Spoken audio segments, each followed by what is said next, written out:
Quentin Tarantino's Pulp Fiction, released in 1994. This movie wasn't just another indie hit. It was a cultural earthquake. It revived careers, launched stars, reshaped dialogue-driven cinema, and made Royale with cheese an eternal part of pop culture. But behind the stylish violence and unforgettable soundtrack, there are stories, secrets, and details that even the most loyal fans may not know. So, let's rewind the reel and unpack 15 pieces of Pulp Fiction trivia that will make you see the film in a whole new way. 1. John Travolta's career comeback. Pulp Fiction resurrected John Travolta's career. By the early 90s, Travolta's star had dimmed after a string of flops. But Quentin Tarantino specifically fought for him to play Vincent Vega. The studio wanted Daniel Day-Lewis or Bruce Willis in the role, but Tarantino held firm.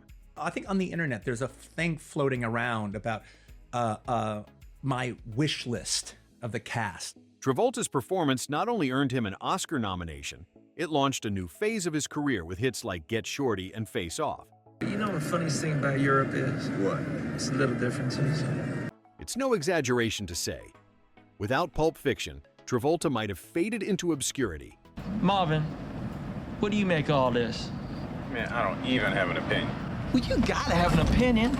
Instead, he gave us one of the coolest hitmen ever put on film, complete with dance moves that will live forever in meme culture. 2. Uma Thurman almost turned down. Mia Wallace. Uma Thurman nearly passed on her career-defining role as Mia Wallace. She was hesitant about some of the script's darker content, particularly the infamous overdose scene. If you're all right, then say something. Something? Tarantino personally convinced her over the phone, reading the script aloud to show her his vision. Fox as in we're a bunch of foxy chicks. Force as in we're a force to be reckoned with. And 5 as in there's 1, 2, 3, 4, 5 of us. Thurman later said Tarantino's passion won her over completely. The risk paid off. She earned an Oscar nomination and became a muse for Tarantino, later starring in Kill Bill. It's impossible to imagine anyone else as Mia, from the sharp bob haircut to that unforgettable dance with Travolta at Jackrabbit Slim's. Sometimes, the roles you almost refuse end up defining your career. 3. Samuel L. Jackson's audition was mistaken for a robbery.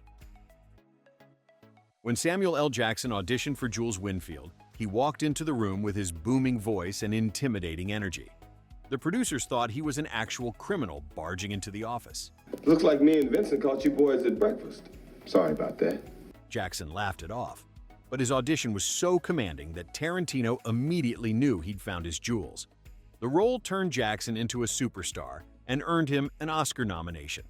Look, you want to play blind man, go walk with a shepherd. But me, my eyes are wide fucking open. His Ezekiel 25:17 speech became one of the most quoted monologues in cinema history. Without that mistaken first impression, we might not have one of the most iconic performances of the 90s. 4. The movie was shot on a shoestring budget. Despite its massive cultural impact, Pulp Fiction was made for just $8 million, peanuts compared to Hollywood blockbusters. Half of that budget went to pay the actors, leaving only around $4 million for the entire production. To this day, the protagonists in Tarantino's films are deeply concerned with vengeance. But in the 90s, his heroes were more often conflicted and at war with themselves. Tarantino's clever direction, minimal sets, and tight shooting schedule kept costs low. The film went on to gross over $200 million worldwide, making it one of the most profitable indie films ever. This success proved that stylish, dialogue-heavy movies could dominate the mainstream, paving the way for other indie filmmakers to break into Hollywood. I personally don't think this thing is that great. I mean, to me, it sounds more like someone trying to write like me than me. From bargain basement budget to box office smash, Pulp Fiction changed the game. 5. The nonlinear storytelling was revolutionary. By now, we take nonlinear narratives for granted, but in 1994, Pulp Fiction's scrambled timeline was groundbreaking. Tarantino structured the story like a novel, with chapters that looped, overlapped, and even spoiled events before they happened. Now, what we're going to show you is some lifts that were taken out of the movie. This format forced audiences to pay closer attention, rewarding them for piecing the puzzle together. It also gave the film rewatch value. Every viewing revealed something new. Critics and filmmakers hailed it as a storytelling revolution. Today, movies and shows from Memento to Westworld owe a debt to Tarantino's time-bending masterpiece. 6. Bruce Willis took a pay cut to join. Bruce Willis was still a massive star after Die Hard, but instead of demanding his usual blockbuster salary, he agreed to a reduced paycheck to play Butch, the boxer on the run. Films don't always work for, a number of reasons, but I work as hard as I can to try and be interesting and try to... Why? He desperately wanted to work with Tarantino, whose Reservoir Dogs had made waves in the indie world. Willis's presence also helped the film secure international distribution, and his role as Butch gave us one of the film's most intense arcs, especially the infamous pawn shop sequence. You looking at something, friend? You ain't my friend, Palooka. What's that? I think you heard me just fine, Punchy. Sometimes even the biggest stars know when to bet on talent over money. 7. The famous dance scene was inspired by Fellini. That legendary twist contest between Travolta and Thurman? It wasn't just improvised fun.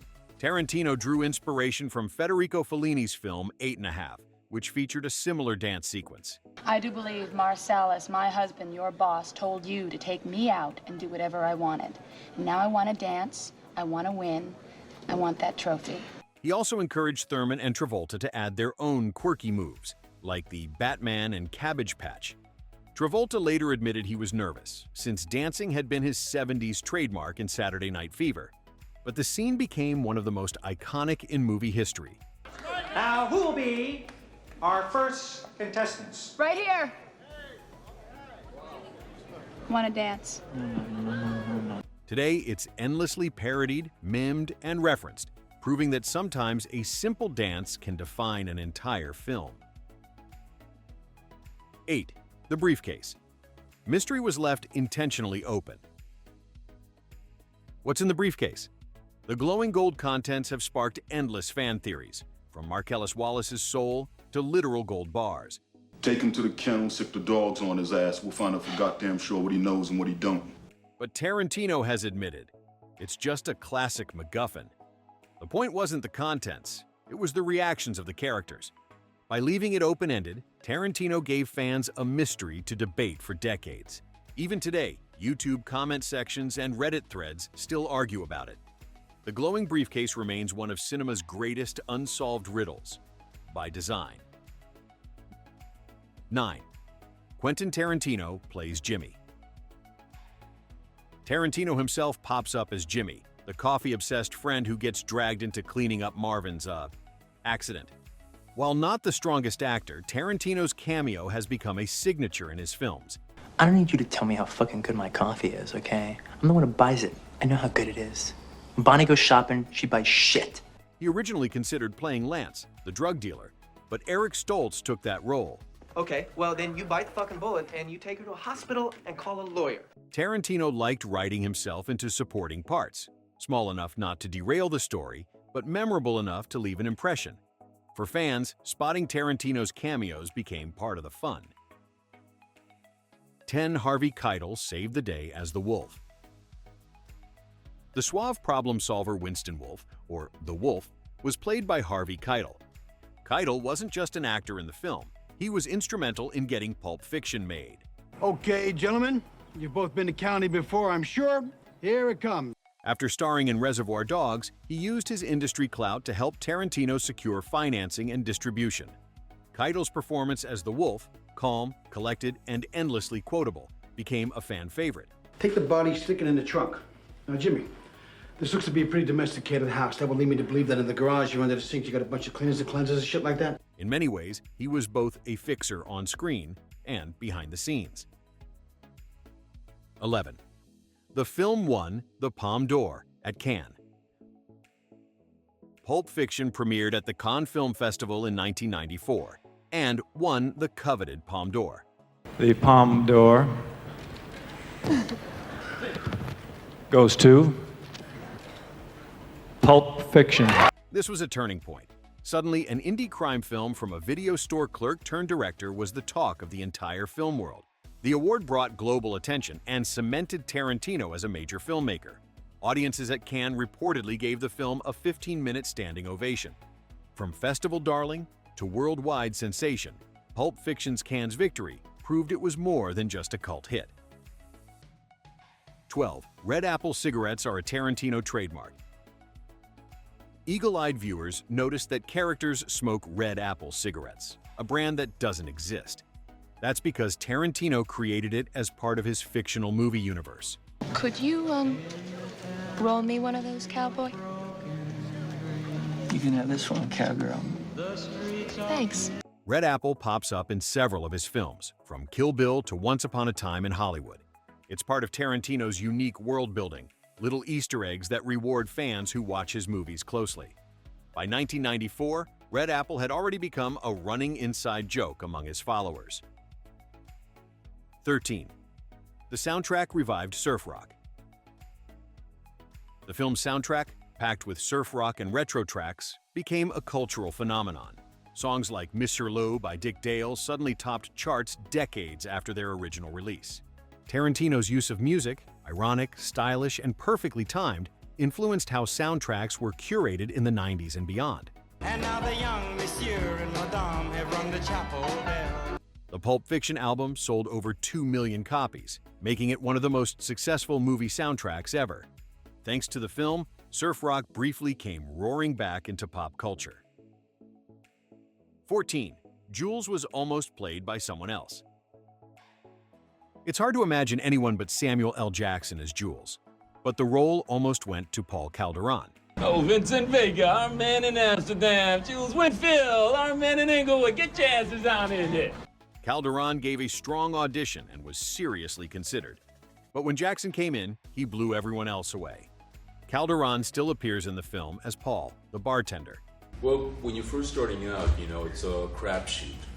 Meaning when you go to an audition, it's one of those near-miss casting stories that reminds us how one performance can completely reshape a character's legacy.